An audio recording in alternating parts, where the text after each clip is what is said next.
Bienvenidos al 10º episodio del Fútbol Verso, un podcast deportivo donde hablamos sobre toda la actualidad del mundo del fútbol. Y aquí estamos con nuestro co-host Juan Felipe Cañono. Juan Felipe, ¿cómo estás? Hombre, muy contento, Dani, muy contento de volver a estar aquí en el Fútbol Verso para hablar de lo que más nos gusta, que es el fútbol. Y esta vez que vamos a hablar sobre un tema que nos encanta, ¿no? Que son las eliminatorias sudamericanas. Unas eliminatorias que se viven de una manera diferente al resto del mundo porque siempre son muy guerreadas, muy peleadas y siempre son muy justas. ¿Qué pasa?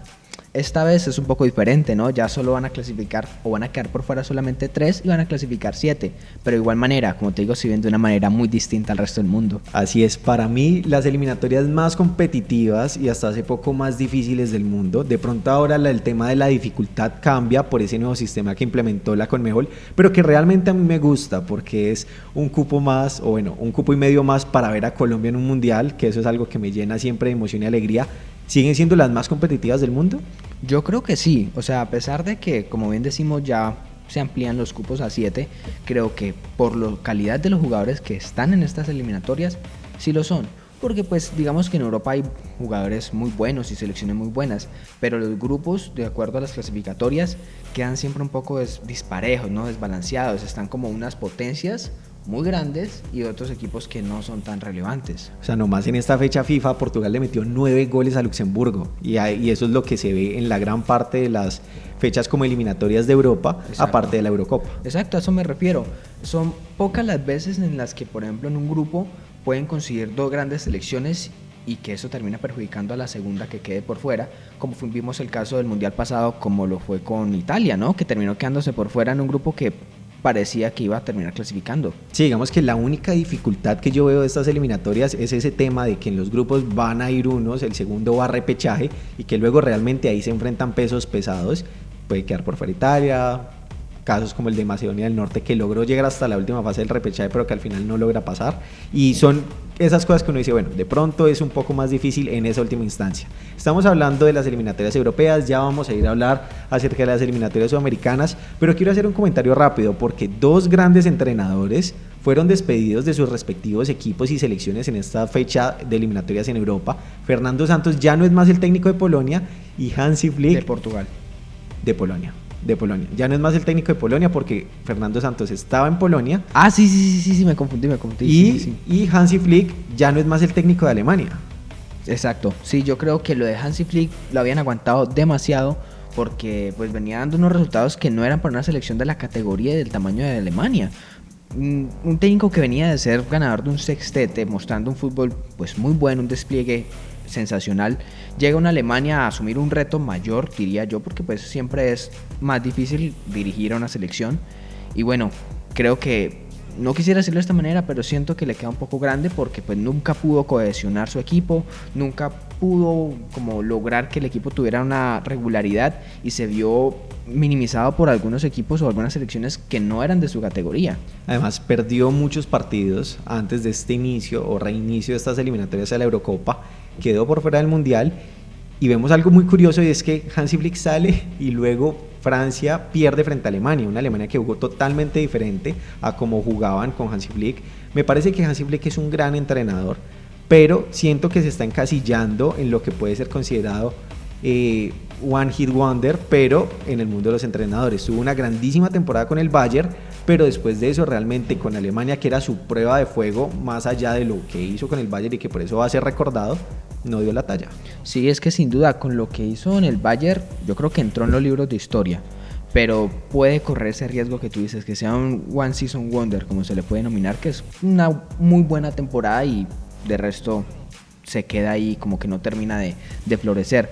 Yo, como bien dices, también creo que es un gran entrenador, pero me pareció que asumió ese reto de la selección a muy temprana instancia en su carrera. Creo que debió haber esperado un poco más y seguir dando más frutos dentro de su carrera en equipos antes de dar el salto a selecciones.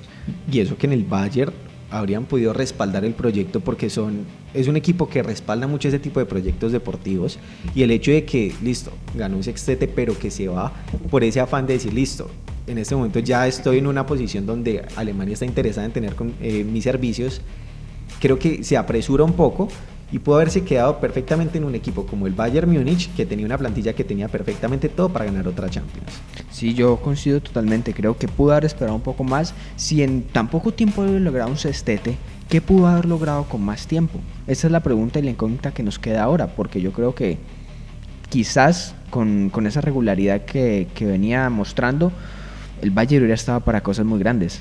Y hay que esperar a ver ahora en qué equipo va a quedar Hansi Flick o en alguna otra selección. O si se tomará un descanso, no sabemos también. Suele pasar, por ejemplo, Zidane después de su etapa en el Real Madrid se va y es la hora que todavía no ha llegado porque está esperando la selección de Francia, pero Didier Deschamps cada vez sigue llegando a finales y finales que hace que sea cada vez más poco probable que vaya a dirigir. Sí. Y también en el caso de los seleccionadores de las mismas selecciones, muchas veces cuando terminan sus contratos quedan libres y no van a dirigir, caso como por ejemplo el de Gareca, que no estaba dirigiendo, ahorita ya estuvo en Vélez un corto periodo de tiempo, sí, y ya no está. Y ahora está libre, sí. El mismo Fernando Santos, que pasa de Portugal a Polonia y que ahorita quedó fuera de la zona clasificatoria, o sea, quedan un par de fechas, pero que ya lo echan y es un entrenador que solamente brilló en Portugal. Exacto, y eso que termina su etapa en Portugal de una manera un poco, o sea, polémica por el hecho de dejar por fuera a Cristiano Ronaldo. Eso creo que le pesó demasiado para que terminara saliendo de Portugal y creo que cambiar tan rápido de aires tal vez no le vino bien y como en el caso de otros entrenadores quizás le hubiera venido mejor haberse tomado un tiempo. Así es, y ya cerrando este pequeño paréntesis entre todo el tema del mundo de los entrenadores en las selecciones, vamos a enfocarnos ya en las eliminatorias sudamericanas.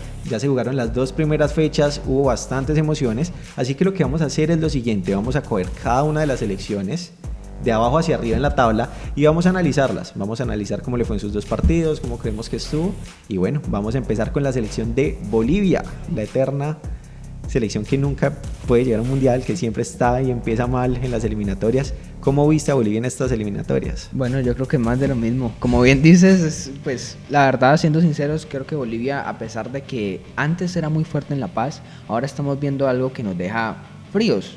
Y es que Bolivia dejó de ser fuerte y ahora ya La Paz no da tanto miedo. De hecho, pues en los últimos 11 partidos que han jugado en La Paz, solo han ganado 4.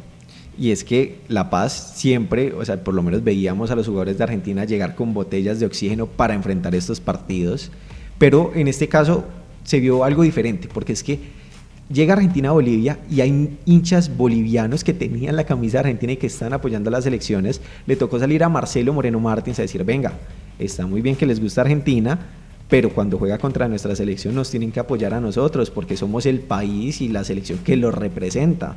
Imagínate que venga a jugar, no sé, Brasil aquí a Colombia y que todos tengan la camisa de Neymar. Eso no puede pasar. Bueno, yo creo que esto también va más que la misma Argentina, creo que eso va más ligado al mismo Messi, ¿sí me entendés? O por ejemplo cuando hubo ese revuelo, esa polémica que tuvo Adri Contreras en el Mundial porque siendo español iba a apoyar a Argentina y iba a apoyar a Messi. A mí me parece que cada uno debe ser libre de poder hinchar por quien quiera y si pues en la selección, en ese caso España ya estaba por fuera, ¿por qué no iba a poder hinchar por Argentina? Ah, no, claro, pero el caso es diferente, el caso es que estaban en las tribunas del estadio con la camisa argentina. Pues, pero Bolivia también ya está por fuera. Bueno, también hay algo y es que le tocó frente a Argentina y Brasil, o sea, sus 2 rivales más difíciles para un inicio de eliminatorias. Claro. Y era obvio que Bolivia no esperaba ganar 3 puntos o 6 puntos, de pronto aspiraba a 1 o 2 puntos, pero igual es un poco más de lo mismo. O sea, creo que Bolivia siempre empieza así y ya ese factor de La Paz como que les está costando a los mismos jugadores de Bolivia. Entonces hay que ver hasta qué punto va a ser bueno para ellos seguir jugando en La Paz. Sí, no, y es que mira, uno en el papel al inicio, cuando se termina cambiando este modelo, que ahora van a terminar clasificando 7, uno diría, Bolivia como es tan fuerte en La Paz, ganando todos sus partidos de local está dentro, con 27 puntos está dentro, pero ahora resulta que es que ya no es tan fuerte y eso le puede terminar costando. Entonces lo que uno pensaba que a lo mejor era una posibilidad para que Bolivia terminara clasificando a un mundial, ahora ya no es tan posible. Sí, le toca luchar mucho para tratar. Creo que tanto Bolivia como Venezuela, desde que hubo ese cambio, dicen, bueno, es ahora o nunca, pero hay que realmente ver cómo siguen estos equipos durante las eliminatorias. A mi parecer, ahorita lo vamos a hablar, Venezuela empezó un poco mejor que Bolivia, pero bueno, vamos a seguir con la siguiente selección, la selección de Ecuador, una selección que tiene un caso bastante particular, porque estas eliminatorias las empezó con -3 puntos. todo debido al caso de Byron Castillo. Sí, yo creo que pues ya Ecuador viene mostrando algo muy bueno, no solo en su selección, sino también en su fútbol nacional, me refiero a su liga. Y es que pues en el caso de Independiente del Valle hemos visto una transición y un crecimiento magnífico, y eso viene como colocando los cimientos de lo que ha sido y lo que va a ser la base de la nueva selección de Ecuador. Lo vimos ya con Moisés Caicedo, que ahora se convirtió en el fichaje más caro de la Premier League, y lo estamos viendo ahora con el nuevo creativo que tienen, el nuevo 10, que es un pelado de 16 años, que es Kendry Páez. Uno que estaba haciendo a sus 16 años. No, pues imagínate, y lo puede ver al otro lado del charco también reflejado con lo de Lamine Yamal. Y es que el mismo Kendry Páez, por si no lo sabías, ya es jugador del Chelsea. O sea, ya el Chelsea lo compró, es otra figura más que compra el Chelsea. Me parece que a esta selección ecuatoriana le pasa algo, y es que listo, de pronto en los mundiales queda por fuera en fase de grupos por pequeños momentos, porque realmente quedó por fuera de fase de grupos por un momento específico, el gol de Koulibaly, pero en eliminatorias van a otro ritmo totalmente diferente y son una de las selecciones más competitivas en estas eliminatorias sudamericanas. Si bien empezaron con 3 puntos menos, creo que para ellos lo mejor fue haber logrado conseguir esa victoria frente a Uruguay, porque también era frente a Argentina y frente a Uruguay, y con esos 3 puntos ya como que esa diferencia negativa ya al menos ya la saldaron, y ahora tienen que seguir trabajando y trabajando, pero es un peso menos que se quita. Sí, claro, ¿no? Y la verdad es que yo no tengo ningún tipo de duda que Ecuador va a terminar clasificando. Creo que tiene una muy buena selección, un muy buen recambio, y si se termina de asentar como ya venía mostrando las eliminatorias pasadas, no creo que tengan ningún problema. Y además hubo un momento muy particular y especial que muestra ese como relevo generacional, y es que Ener Valencia sale y va y le deja su brazalete de capitán a Moisés Caicedo, como diciendo: listo, ya estoy llegando a mi fase final en esta selección ecuatoriana, te voy a pasar el mando. Y bueno, tienen un gran equipo que yo creo que lo siguen potenciando día tras día. Sí, además que es significativo que un pelado de 21 años como es Moisés Caicedo ya sea el capitán de una selección como Ecuador. Y que en Ecuador sí rinde, digamos que en ese momento en el Chelsea su adaptación ha sido un poco más difícil, sí, pero que en Ecuador siempre que se ponen los colores de su país, siempre rinde al máximo nivel. Sí, claro, sí, igual como venía mostrando el nivel en el Brighton, esperemos que coja regularidad en el Chelsea y que pues sepa asimilar la presión de ser el fichaje más caro de la Premier, porque es que igual es una presión importante. Así es, Ecuador termina entonces esta doble fecha eliminatorias con 0 puntos en el puesto número 9. Y ahora vamos dejando buenas sensaciones. Dejando buenas sensaciones, realmente si fuera un inicio normal tendría 3 puntos. Y ahora vamos con el octavo lugar, que es Chile con 1 punto. Una Chile que yo veo un gran problema con esta selección, y es que siguen aferrados a sus jugadores que les dieron la gloria y que no han encontrado ese relevo generacional. Yo realmente creo que es la selección que tiene un punto más crítico en este momento porque no tiene recambio generacional. Y se ve que si no está Alexis, si no está Vidal, no hay quien pueda empujar. A pesar de que ya no marquen tanto la diferencia, pues dentro del campo su jerarquía siempre pesa. Entonces, si no están ellos, se nota muy floja. El único jugador que yo veo en este momento en Chile que está marcando una diferencia y que la marcó mucho contra Colombia fue Ben Brereton, ese inglés nacionalizado chileno que realmente está marcando una diferencia. Pero ¿qué es lo que pasa? Ni siquiera es porque Alexis Sánchez ni Arturo Vidal tengan un mal nivel, porque en los partidos que se vio estaban de muy buen nivel. Es que el día que ellos falten no hay jugadores claros que uno diga listo, estos los van a reemplazar, porque también sigue Gary Medel, seguramente después van a convocar a Mauricio Isla, Claudio Bravo, no sé si de pronto pueda volver a tener minutos en la selección. Entonces uno dice, no hay como un camino a seguir, o en un futuro cercano cuando estos jugadores ya no estén, uno dice, venga, ¿qué va a hacer de esta selección de Chile? Porque ahorita, por los nombres también, esta selección sigue metiendo presión por todo lo que han logrado, claro, pero el día que falten. Sí, es que fue la generación dorada de Chile. Y creo que pues también les ha costado desprenderse de eso, porque es que no es cualquier generación, no es cualquier selección. Es una generación que te hizo 2 veces campeón de América y que mostró un gran fútbol. Entonces creo que eso tiene mucho peso dentro del campo y a la hora de ser seleccionados para ir con la selección nacional. Y la verdad es que, como bien dices, hay pocos jugadores que empiezan a destacar, y el mismo Ben Brereton ya lo habíamos visto en las eliminatorias pasadas, y cuando empezó a ser convocado por primeras veces empezó a marcar diferencia, y de hecho destacó más incluso en su misma selección que en su equipo, y eso fue una de las razones por las que hoy en día está jugando en el Villarreal. Creo que le hizo más marketing, su llamado a la selección que su nivel en su equipo. Y lo que pasa es que por lo menos cuando Chile se enfrenta a una selección que ya empezó un recambio como lo fue Uruguay, le costó un montón, perdió 3-1 frente a Uruguay y ahí se ve este cambio. Si bien Marcelo Bielsa, y ahora lo vamos a hablar, entró con mano bastante dura a nivel físico, obviamente lo que pueden correr y el impacto que pueden tener dentro del rendimiento propio de una selección, unos jugadores de 25 años en comparación contra jugadores de 33, 34 años, se va a notar la diferencia. Entonces, si no tienen esos jugadores que le metan ganas, que corran y que no se desgasten tan rápido, pues como que puedan durar un partido completo en máxima intensidad, eso les va a pasar factura. Sí, sin duda. Termina entonces Chile en el puesto número 8 con un punto. Vamos para el puesto número 7, que está Perú, también tiene un punto. Pero esta es una selección que, si bien le costó iniciar, la garra que tiene Perú pocas veces se ve en eliminatorias. Sí, a mí me pasa algo particular con Perú. Perú me parece que es una selección que puede no tener grandes nombres, pero siempre a nivel colectivo suele destacar. ¿Qué pasa? Mi opinión personal, creo que los peruanos fueron muy desagradecidos con Ricardo Gareca. Me parece que era un técnico de los más importantes de su historia, que los terminó llevando a 2 mundiales y que lo terminan echando por un pequeño bache a pesar de todo lo que había logrado. A mí me parece que tiene razón. Ricardo Gareca es un entrenador que realmente le dio muchísimo a Perú, que logró tener un gran impacto en todo el estilo de juego, en todo lo que hizo, y salir por no lograr clasificar al mundial en un repechaje me parece que es más difícil, porque el simple hecho de llegar al repechaje ya fue bastante, porque es que quedó de quinto lugar. En este momento, si queda alguien de quinto en las eliminatorias sudamericanas, va a lograr ir al mundial directamente. Es un entrenador que conoce el fútbol peruano, que conoce los jugadores y que los sabe potenciar, y que inclusive en esta misma fecha eliminatoria se ve es frutos del trabajo de Gareca, porque son los mismos jugadores, el mismo estilo de juego y la misma garra que dan. De pronto uno dice, ¿por qué le pelean tanto a Brasil y contra Paraguay no logran sacar una victoria? Contra Brasil los lograron acorralar durante un buen rato y estuvieron cerca de lograr conseguir la victoria. Entonces, ¿qué pasa? Y encima me acaba de hacer recordar que es que también la llevó a una final de Copa América precisamente contra Brasil. Es que me parece, la verdad, bastante desagradecido lo que pasó en Perú con Ricardo Gareca, porque, como bien comentaba ahora, Perú no es una selección que destaque principalmente por su calidad individual, y esa colectividad la consiguió precisamente Ricardo Gareca.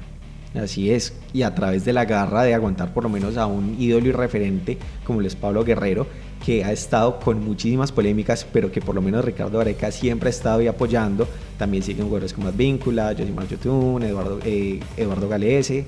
Son jugadores que siguen y que todavía pueden dar para estas eliminatorias, pero que después de que se vayan, el sello Gareca va a desaparecer. Entonces hay que ver después de eso qué va a hacer de la selección peruana.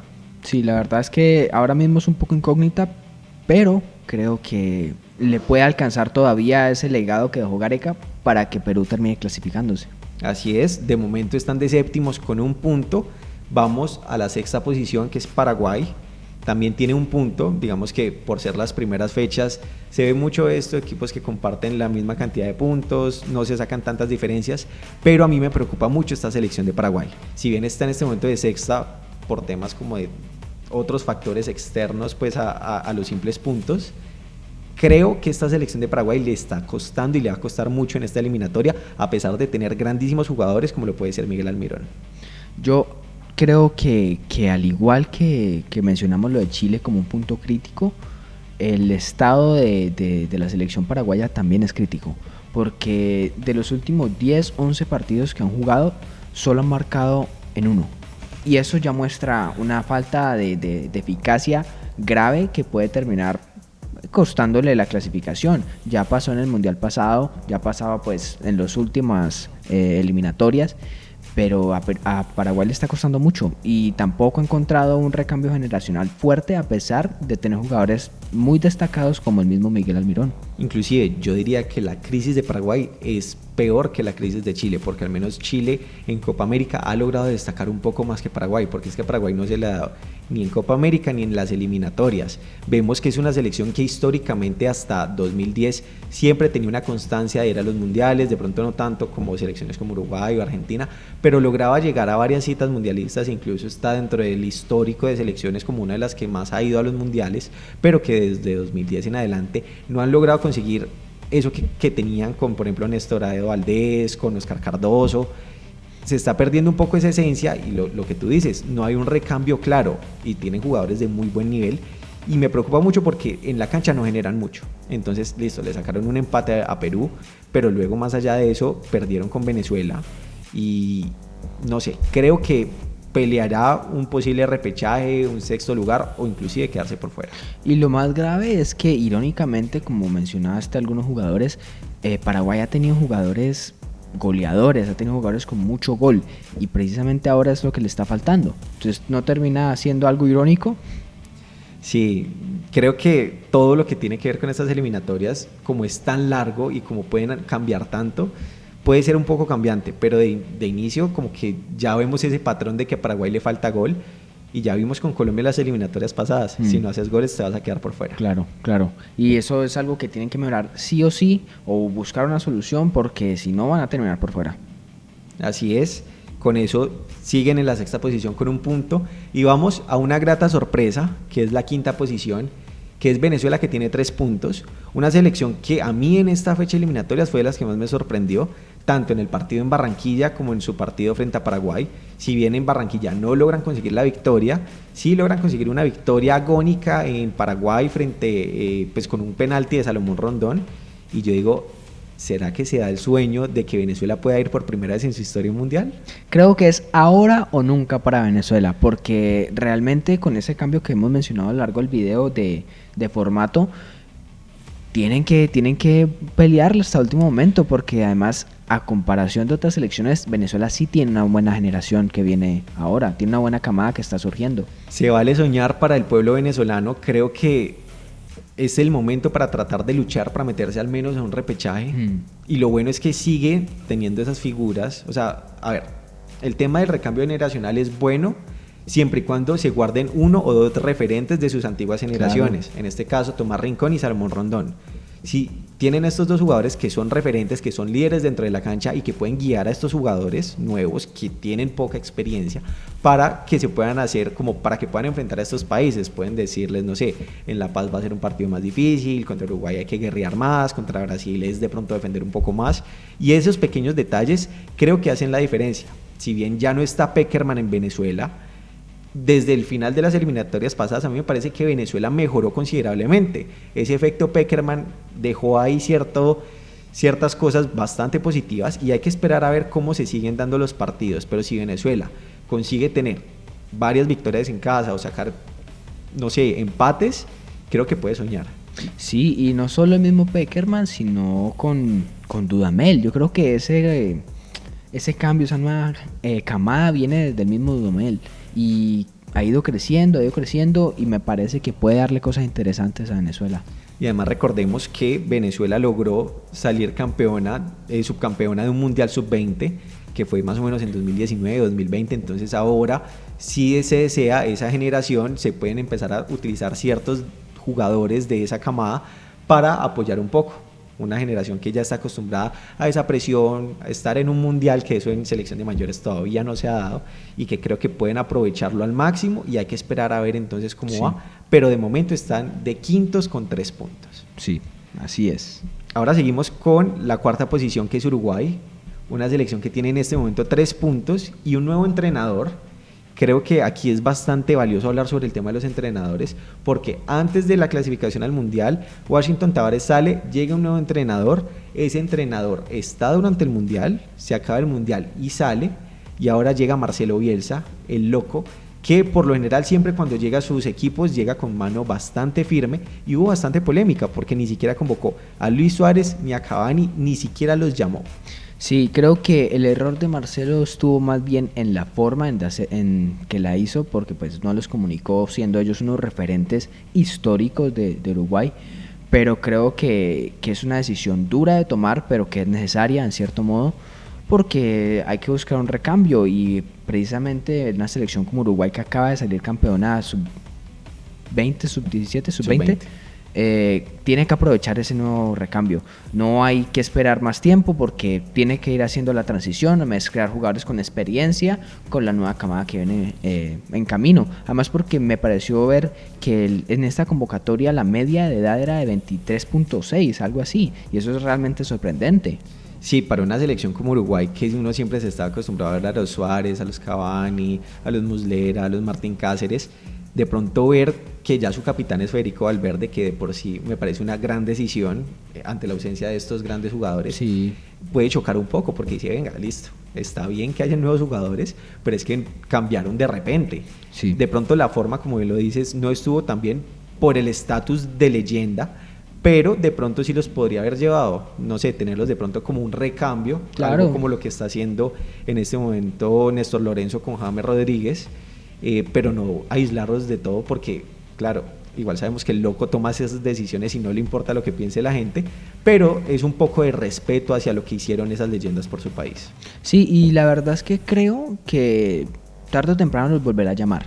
Y por ejemplo a Suárez se le vio un poco molesto con la decisión, pero por otro lado tenemos a Cavani que supo entender muy bien la situación y dijo, si yo no estoy ahora mismo para estar convocado a la selección, lo entiendo, son decisiones que se tienen que tomar, pero pues también hacen falta otras figuras que creo que en algún momento volverán a llamar. Es caso parecido como el de James o el mismo Falcao, que vimos que en esta convocatoria quedó por fuera, a pesar de que en las últimas veces había venido no teniendo un rol muy protagónico, pero era más un rol de vestuario, y creo que a eso debería apuntarle Bielsa, tener uno o dos jugadores de esa experiencia, de esa jerarquía, que como bien dice son leyendas, para que guíen, para que acompañen a la selección en esta eliminatoria. Lo que pasa es que Luis Suárez es mucho más polémico que Cavani. Ah, claro. Y de pronto también por eso manda esos mensajes a través de Instagram, de redes sociales, pero lo que tú dices, si estos jugadores van a tener un poco de ritmo y Bielsa considera que pueden sumar, yo creo que van a estar, pero de momento también es que la nueva generación de Uruguay es muy buena, o sea, Nicolás de la Cruz, Federico Valverde, Ronald Araujo, Darwin Núñez, son jugadores que este es su momento, porque es que, ¿qué es lo que pasa? A veces en selecciones se tiende a aferrarse mucho de esas glorias del pasado y se dejan pasar literalmente generaciones, jugadores que en sus 23, 24 años nunca son llamados a la selección y apenas vienen a ser considerados cuando tienen 28 o 29 años. Te pongo un ejemplo que se sale un poco del fútbol de selecciones, el caso Real Madrid con su cantera. Cuando salieron dos laterales extraordinarios, tanto izquierdos como derechos, no lo supieron aprovechar, y te estoy hablando tanto de Arrag, Hakimi, como de Teo Hernández, dos jugadores que fueron canteranos del Real Madrid y que terminaron saliendo precisamente porque no se les dio la oportunidad, porque no buscaban hacer un cambio generacional. Y ahora mismo, ¿cuáles son las dos falencias más grandes del Real Madrid? En los laterales. Los laterales. Sí, yo creo que es encontrar ese equilibrio, saber en qué momento utilizar a estos jugadores, en qué momento aguantarlos, y si hay alguien que sabe manejar muy bien eso es Marcelo Bielsa. Creo que esta selección uruguaya no va a tener grandes problemas. Me preocupa porque pues luego va a jugar contra nuestra selección Colombia y pues va a ser un partido bastante difícil, pero de momento están de cuartos con 3 puntos y ahora vamos con nuestra selección Colombia, una selección Colombia que sigue con un invicto de 10 partidos, 7 victorias y 3 empates, pero que por primera vez en la era Néstor Lorenzo creo que deja más dudas que certezas. Bueno, sí, yo creo que el último partido nos dejó un poquito con mal sabor de boca a comparación de lo que venía siendo la era Lorenzo. De hecho, se quedó a una victoria de superar el récord de Pekerman en sus 10 primeros partidos, pero igual creo que sigue estando muy bien, es estar invictos. Y a pesar de que pues el partido de contra Chile a mí personalmente no me pareció pues muy bueno, no me convenció, creo que sigue siendo un punto rescatable porque no deja de ser una selección importante como es Chile y en su casa.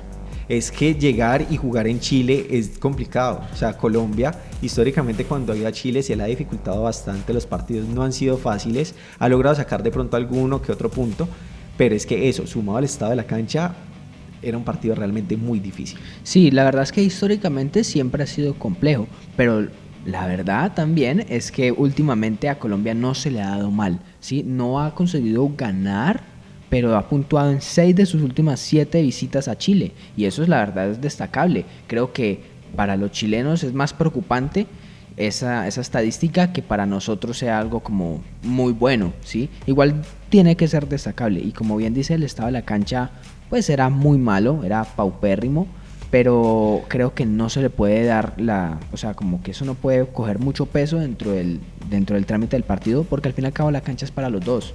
Sí, digamos que no es para decir como que la cancha afectó más a Colombia que a Chile, afectó a ambos por igual, pero sí creo que afectó el trámite del partido, porque es que si tú ves el partido, los controles que hacían los jugadores, los balones se les iban mucho más largos, Daniel Muñoz se cayó como 20 veces, porque también regaron más la cancha precisamente para evitar que fuera como que estuviera tan seca. Entonces son esos aspectos, inclusive los mismos jugadores en rueda de prensa decían, sí, la cancha estaba mal, pero nos afectaba a los dos, pero igual estaba mal y eso se vio en el trámite del partido. Creo que fue uno de los partidos como más extraños que yo he visto en eliminatorias, porque es que uno no veía ese fútbol, al menos base, que uno ve en unas selecciones. Entonces ahí es donde yo digo, listo, afectan, y hay muchos estadios en Chile, o sea, ¿por qué no hacerlo en otro estadio en Chile?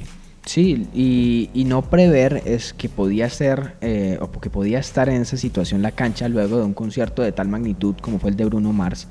Creo que sí faltó un poco de alternativas, porque se podía haber resuelto esa situación antes y no tener que sacrificar a que jugadores se pudieran lesionar, como fue el caso de Arturo Vidal, que veremos la gravedad de su lesión, y Yerry Mina, que pues son bajas sensibles tanto para la selección como para sus equipos. Y pues también algo a resaltar es que el juego de Colombia, digamos que se vio más afectado que el del mismo Chile, porque Chile juega más directo. En cambio Colombia lo que está buscando es hacer más toques, más transiciones cortas, medianas, e ir tocando para llegar al área. Entonces ahí se vio más afectada. A mí lo que me pasa con esta selección Colombia en estos dos primeros partidos es que en el primer tiempo no logran tener el balón en la mitad de la cancha. O sea, es algo que se dio en ambas veces. Digamos que en el partido contra Venezuela estaba John Arias en la mitad, y en el partido frente a Chile estaba Carrascal, pero vemos que realmente no había como esa pausa en la mitad que es muy característica en el juego de la selección Colombia, que habíamos visto inclusive contra los demás rivales, y creo que eso hizo que en ambos primeros tiempos, porque en ambos primeros tiempos se acercaron bastante tanto Chile como Venezuela, luego se hacen cambios, luego entra James Rodríguez, entran otros jugadores y se mejora mucho más porque se empieza a manejar más, y creo que eso es lo que tiene que tener mucho cuidado Néstor Lorenzo, es no perder esa esencia del toque de Colombia. Vemos que cuando llega por lo menos James Rodríguez empieza a dar cambios, a manejar un poco más el balón, a hacer esas pausas que de pronto mucha gente dirá, venga, pero es que no están yendo para adelante, o venga, pero realmente esos pases no van para ningún lado. En el fútbol sí van para algún lado. O sea, el hecho de simplemente cambiar el balón o abrir la cancha, a pesar de que no sea un pase tan para adelante, tiene un impacto. De pronto no un impacto tan grande como meter un gol, pero a nivel de juego creo que el impacto de James fue bueno a pesar de jugar pocos minutos. Yo creo que la selección ha mostrado mucho ímpetu, mucho despliegue, pero le sigue haciendo falta tempo, sigue haciendo falta un ritmo, y con ritmo no me refiero a estar corriendo todo el tiempo, sino más bien tener pausas, saber parar el balón, mirar con tranquilidad, hacer un cambio de frente. Y eso se lo da precisamente los creativos, como James Rodríguez. ¿Qué pasa? Que James jugó muy bien contra Venezuela, pero ayer, a pesar de que entró bien y empezó a mover las cosas, se vio su impacto inmediatamente en el partido, no duró mucho. ¿Por qué? Porque los otros cambios que hizo Lorenzo no acompañaron lo que quería proponer James. Yo creo que Lorenzo se equivoca en primer lugar sacando a Luis Díaz. Creo que Luis Díaz, a pesar de que no tuviera el mejor partido, es un jugador del que no puedes prescindir. Ahora mismo es el jugador diferencial dentro de la selección, el que en cualquier momento hace una gambeta y te la clava en el ángulo, el que hace un regate y te pone un pase ahí para que definas. Y yo creo sinceramente que pudo haber metido a Sinisterra por una banda y a Luis Díaz por la otra, y explotar las bandas, que eso es lo que pensé que iba a hacer, pero termina sacrificando a un 9 como Durán, lanzándolo a una banda donde se ve minimizada, donde se vio incómodo, donde a la hora de defender hizo algunas faltas que pudieron costarnos goles. Entonces creo que en el ataque, en esos recambios se equivoca. Yo creo que en el planteamiento realmente uno ve la alineación inicial y dice, esa era porque así terminó jugando el partido pasado y estuvo muy bien, esa fue la alineación del segundo tiempo, y uno dice, bueno, esa es. Pero luego en la transición de lo que fue el partido de Chile, creo que se equivoca tanto en la parte de adelante como en el mediocampo. Creo que Mateus Uribe no está más para ser titular de la selección, y creo que se le está se están ninguneando a Wilmar Barrios cuando ha sido muy importante y creo que a esta selección le vendría muy muy bien. O sea, Lerma por su parte ha jugado bien, porque realmente hay que reconocer que Sí, ha sí. tenido buenos partidos, pero es que Wilmar Barrios tiene una garra, tiene un ímpetu que de pronto en ese momento no está dando Mateus Uribe. Está bien decir, listo, vamos a jugar de pronto con un único volante defensivo, pero si siempre se sabe que con un doble 5 Colombia ha funcionado muy bien, ¿por qué cambiar las cosas? También hay otra cosa que yo estoy viendo, y es que Colombia no tiene un 9 definidor naturalmente. Santos Borré metió gol, pero Santos Borré es un jugador que también tiene una función un poco más de llegar al ataque, de crear diagonales, de pronto de desplazar defensas. ¿Por qué no jugar con Santos Borré y con Durán? Si se sabe que de pronto estos van a ser los dos delanteros que más va a tener en cuenta, se puede jugar con ellos dos y se puede tratar como de que se complementen, porque si estos dos se complementan y por las bandas tienen un Cuadrado o a un Luis Díaz o a un Sinisterra o inclusive a un James, porque James ya ha llegado a jugar por los extremos, pueden llegar a hacer cosas bastante buenas. Jugar con un solo delantero, si este no es goleador nato, va a ser contraproducente. Sí, yo por lo menos, hablándote primero lo del mediocampo, sobre el doble 5, yo creo que deberían de probar con esa función con Wilmar Barrios y Lerma, o incluso ayer me quedó la inquietud de por qué no le dio minutos a Richard Ríos, porque si viene jugando bien en Palmeiras y si tal vez no quería colocar un 5 más marcador, más tipo Kanté, que sea así como perro de casa, y quería dar un poco más de despliegue, podía hacer un cambio ficha por ficha con Mateus y poner a Richard Ríos.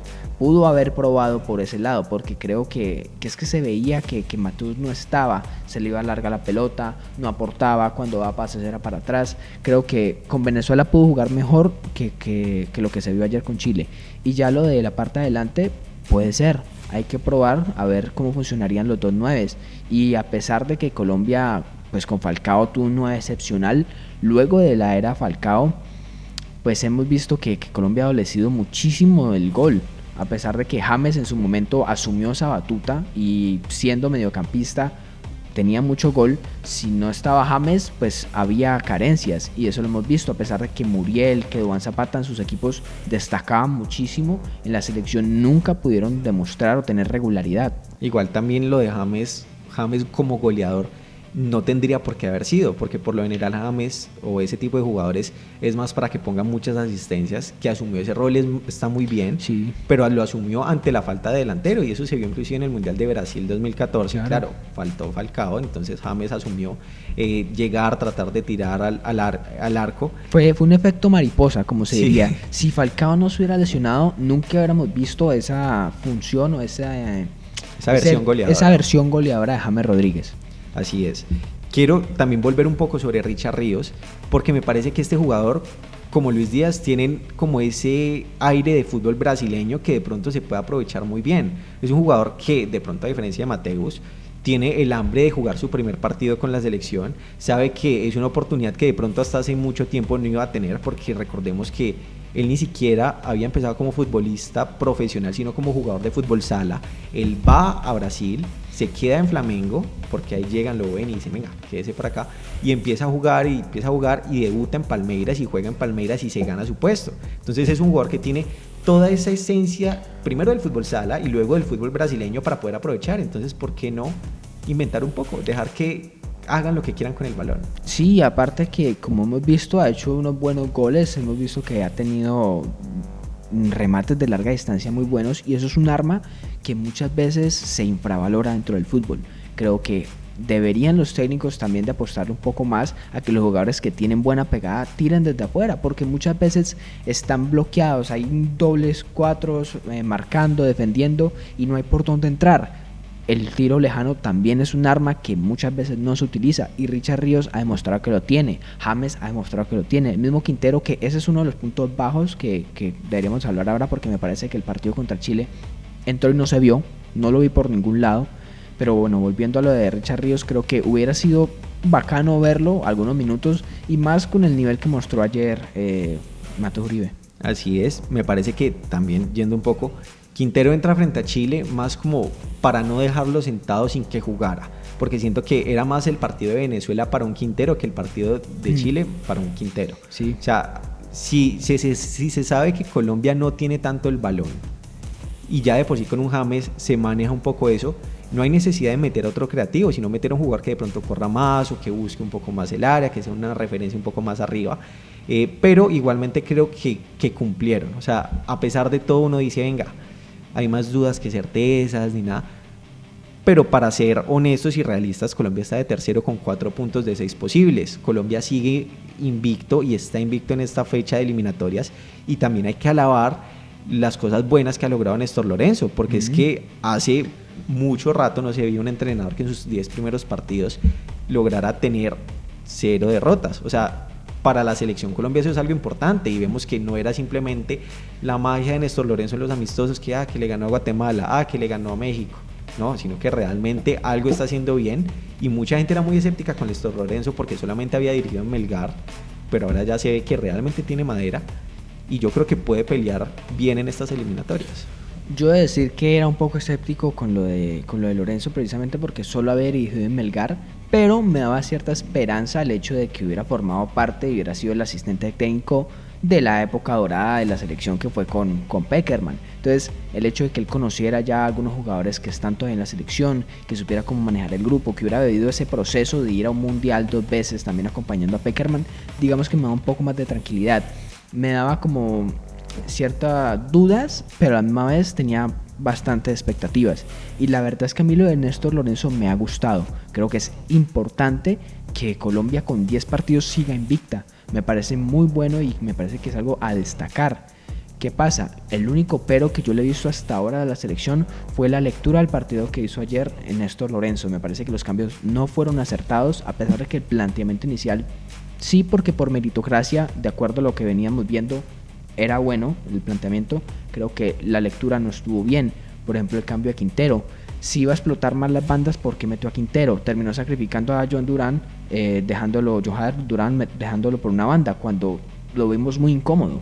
Así es. Yo creo que Néstor Lorenzo, más allá de este partido contra Chile, que realmente el VAR es el que impide que sea una derrota, ha tenido bastantes méritos. Y yo quiero decir algo, y es que la escuela de Pekerman a mí me encanta. Yo puedo decir ya escuela de Pekerman porque José Pekerman formó a lo que fue la selección de Messi, estuvo en 2006, y también formó a Scaloni y formó a Néstor Lorenzo y formó a todo el cuerpo técnico que salió campeón con Argentina en Qatar 2022. Muy poca gente sabe eso, pero claro, desde el Mundial Sub-20 que logran ganar en 1999 ha estado Pekerman. Y es un técnico que muchos dicen, pero es que Pekerman solamente dirigió en Colombia y tenía la mejor selección argentina y no logró hacer nada. Pero no, mi viejito querido ha sido uno de los formadores de la escuela que sacó campeón del mundo argentino. Claro, es que eso te iba a mencionar. Pekerman termina sentando las bases del campeón del mundo ahora, y no solo de esta generación, sino más que todo la generación que fue finalista del mundo en 2014. Creo que esa fue la que él realmente potenció en su momento, pero pues ese legado terminó yéndose hasta ahora. Sí, porque Scaloni, Aimar, Walter Samuel fueron dirigidos, y también toda su etapa de formación la vivieron con Pekerman, y lástima que a veces se olvida lo bueno que fue Pekerman en la selección Colombia. Se olvida que nos clasificó a 2 mundiales y que ahora estamos luchando con uno de sus pupilos, Néstor Lorenzo. Seguimos invictos, queda Colombia en la tercera posición con 4 puntos, y ahora vamos a la segunda posición, al campeón del mundo Argentina, que sí está invicto con 2 victorias y 6 puntos. La escaloneta sigue a toda marcha y creo que no va a parar hasta 2026.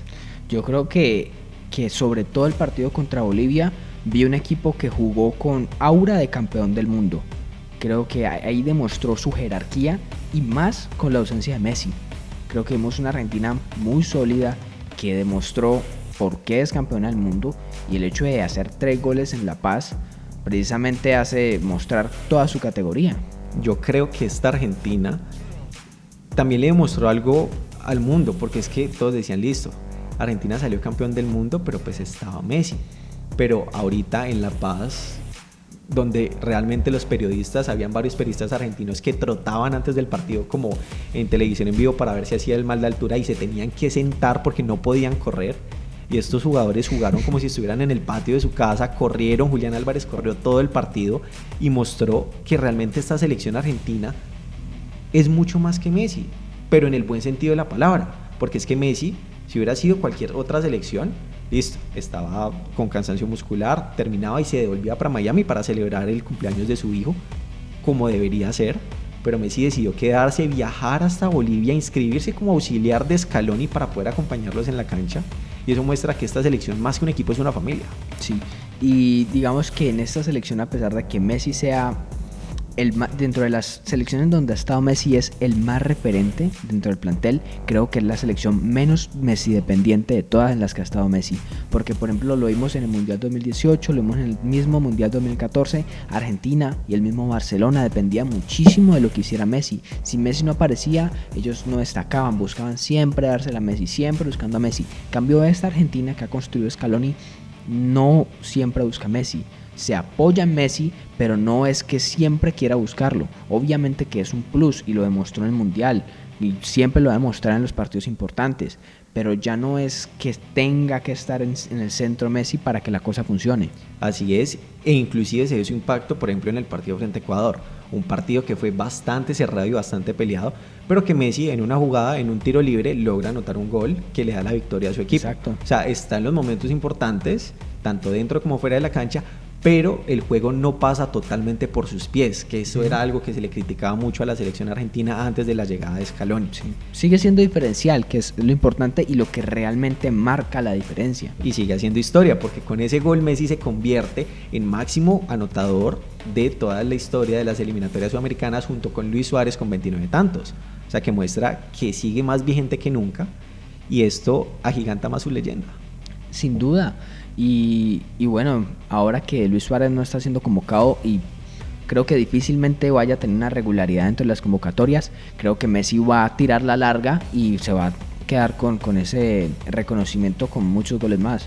Y además que va a luchar para convertirse al menos en el segundo máximo goleador a nivel internacional de toda la historia del fútbol. Recordemos que Ali Daei tiene 109 goles y que Lionel Messi está bastante cerca, pero yo creo sinceramente que Messi tiene, al menos para jugar todas estas eliminatorias, esta Copa América y de pronto ver si llega al Mundial. A mí me encantaría que llegue al Mundial porque es un jugador que tiene toda la calidad del mundo, y creo que el hecho de que vaya a Inter Miami va a propiciar que juegue el Mundial de Estados Unidos, porque creo que va a ser como el listón perfecto para sellar la entrada de Estados Unidos en el panorama del fútbol mundial, y esperemos que así se dé, pero creo que Messi tiene para dar mucho más.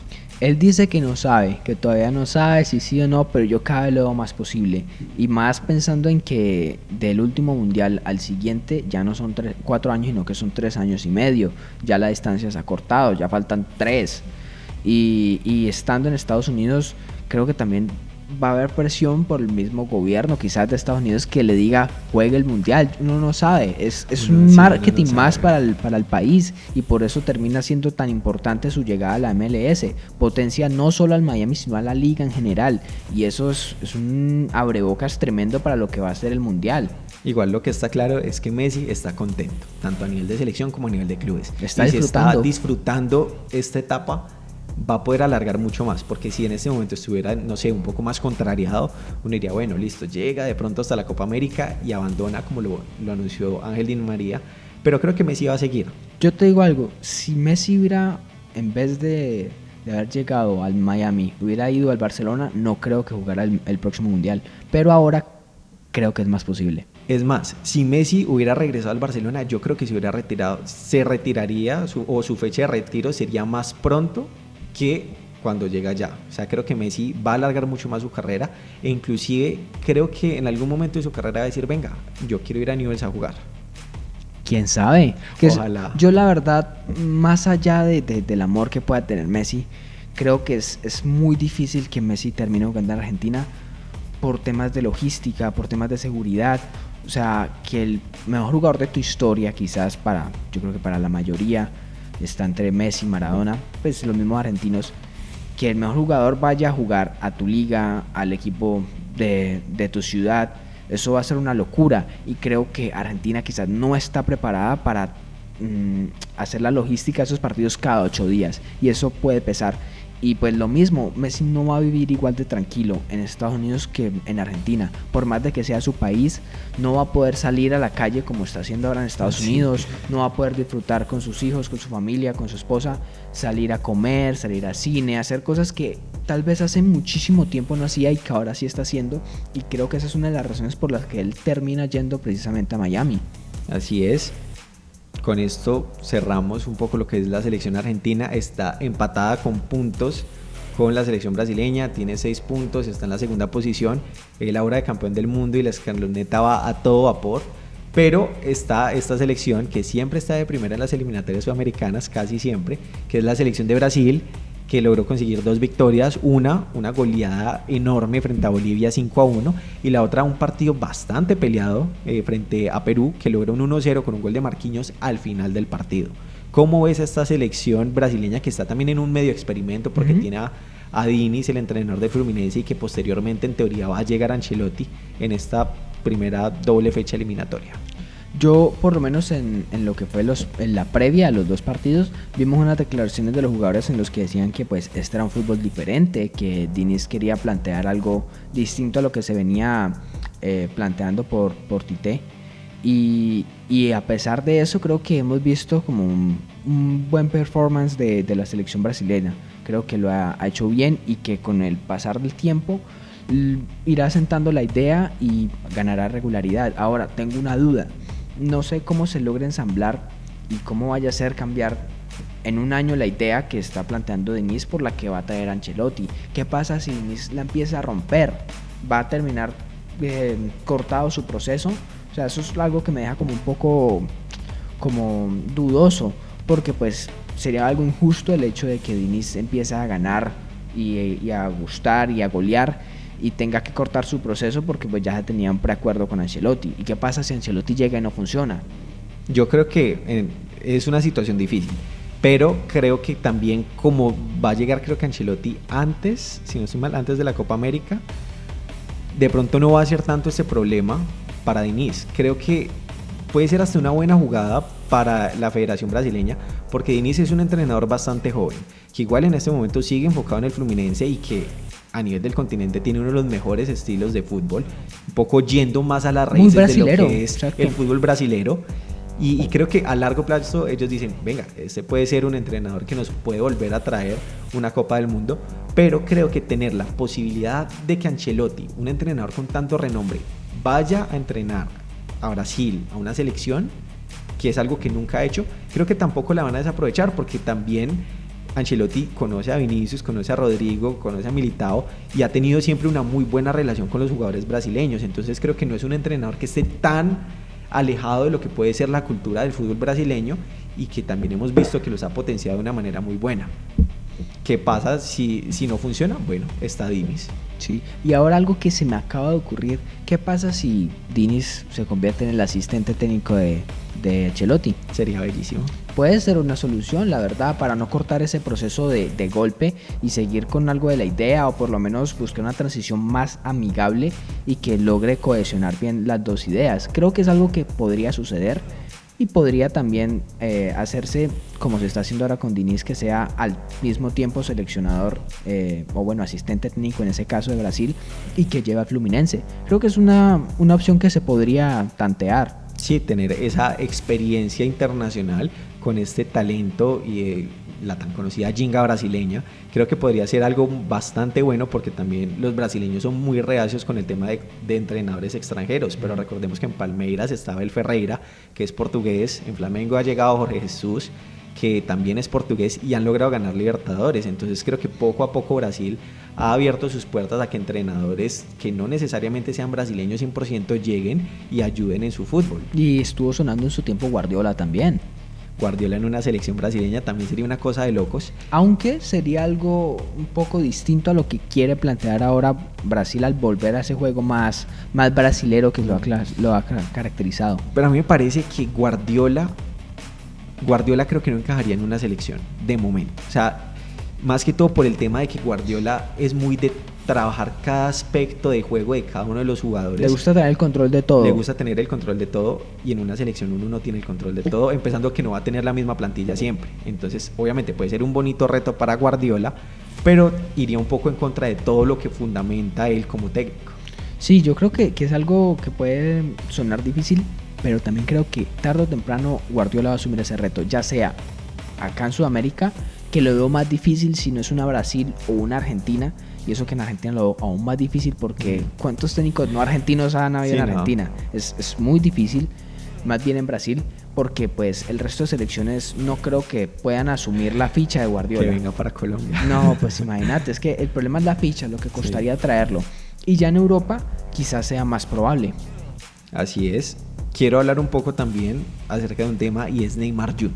Porque, claro, se fue para Arabia y volvió a jugar y se convirtió en el máximo goleador histórico de la selección brasileña con 77 tantos y en el máximo asistidor histórico de toda la historia de las eliminatorias con 26 asistencias, superando a Pelé en el tema de los goles y mostrando que ahorita Neymar va a jugar para Brasil y va a entrenar en Arabia. Yo así es como lo veo.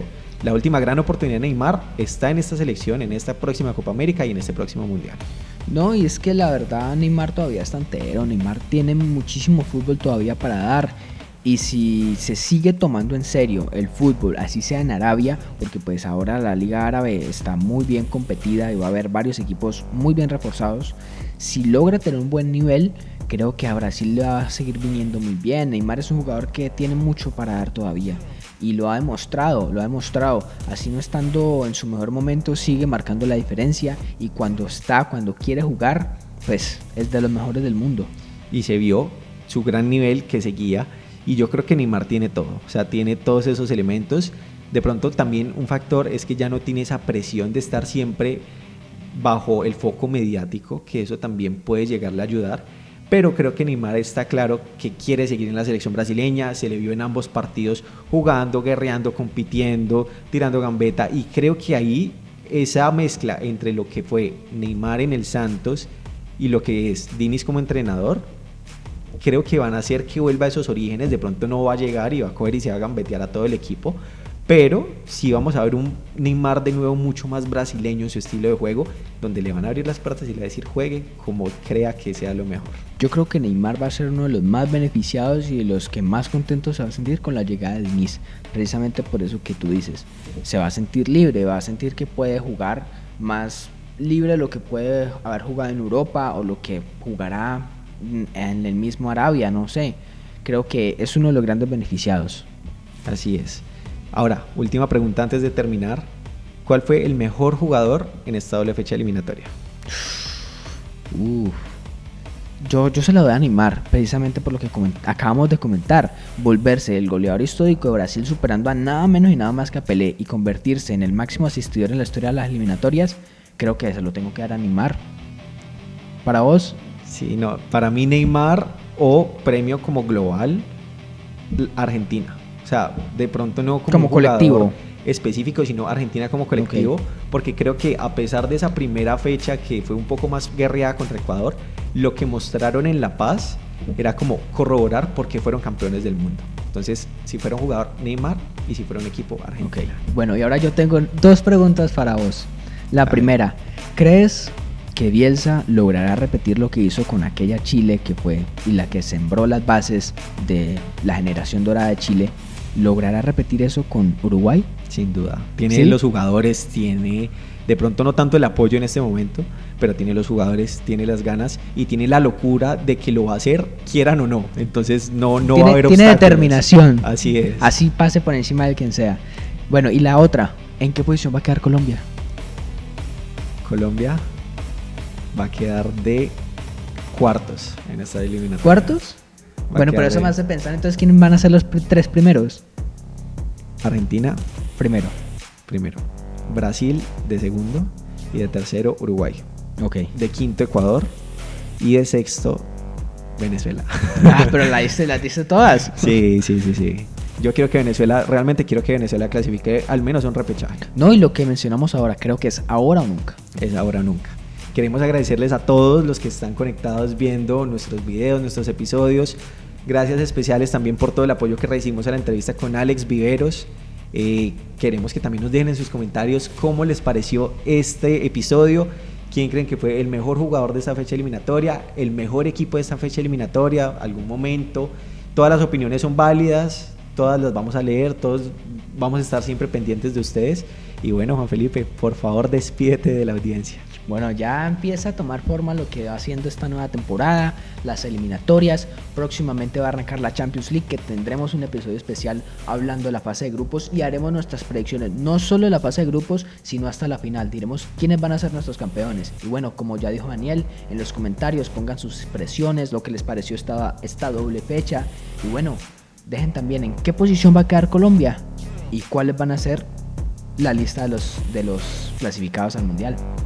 Así es, así que muchas gracias y nos vemos en una próxima ocasión.